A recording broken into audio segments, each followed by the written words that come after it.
you from Flagstaff? Scottsdale. Have you been to Flagstaff? I've been to Flagstaff. Seriously? Yeah, loved it. You've been to Flagstaff? Yeah, on our driving honeymoon. through or for what? We drove across America for our honeymoon. Yeah, started in San Francisco, ended in New York, 5 weeks, and we did a night in Flagstaff. Loved it. Oh, that's really wonderful. Loved it. Yeah. You know, we have In-N-Out Burger in Arizona, in Scottsdale. We have golf courses. I feel like you guys could have a second home there. Listen, golf and burgers is like literally two of my favorite things in the world. I'll watch the kids. Your wife can have a spa day or go golf. Yeah, Let's there we do go. it. Are you sad? Are you relieved? A combination of both now that this is coming to an end? I think a combination of both. You know, it's nice to be sat here and have been able to make all three, and there been enough interest to make all three, and them to have made so much money and be a success, and you know, hopefully satisfy the fans, and you know, everything has to come to an end, obviously, and you're also keen to move on. And as much as this is such a unique job, and there's so much attention and scrutiny and on it, but it is still just a job, and they are just characters we're playing, and you know, you just sort of think, right, as an actor, you just move on to the next thing. But this one's different, and we might never do a job that has so much attention on it again, which might not be a bad thing.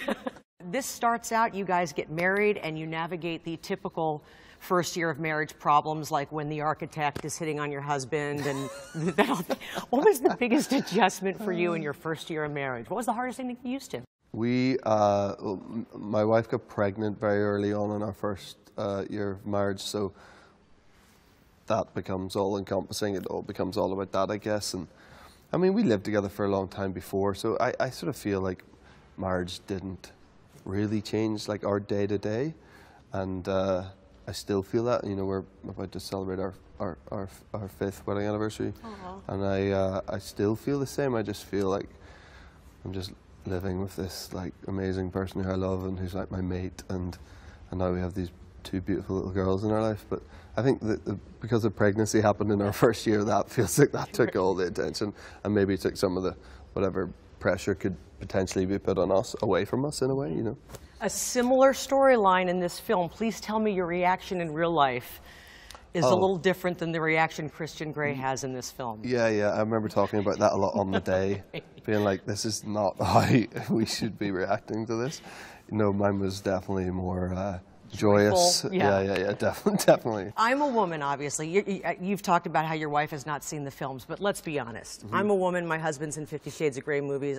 I'll tell people I'm not seeing them, but I'm seeing them. Do you think she's seen them secretly but just doesn't want us to know? There's no way. She hasn't.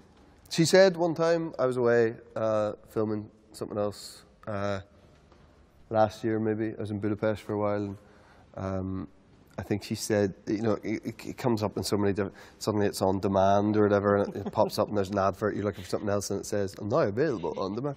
And she says you did have like a minute where she sort of hovered over the select button and then decided not. But we have this idea of watching it when we're like in our 80s, and it doesn't really matter.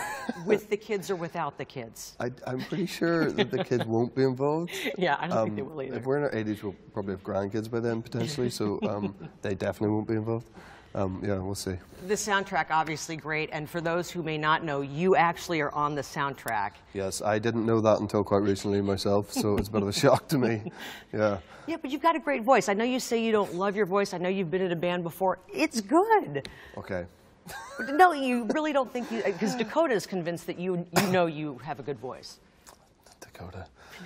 I mean, listen, I think it's fine, probably. I actually genuinely haven't heard it. I don't know what it sounds like on this, in this particular, and maybe I'm amazed, which is an amazing song.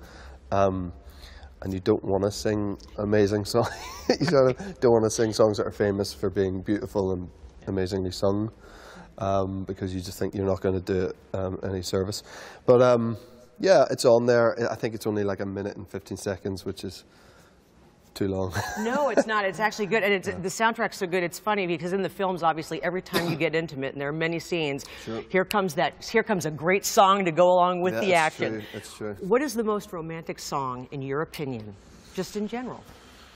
God, I don't know. Romantic song. Probably "Sweet Thing" by Van Morrison. It's a great song. Yeah. Anything off Astral Weeks. it's the best album of all time. So.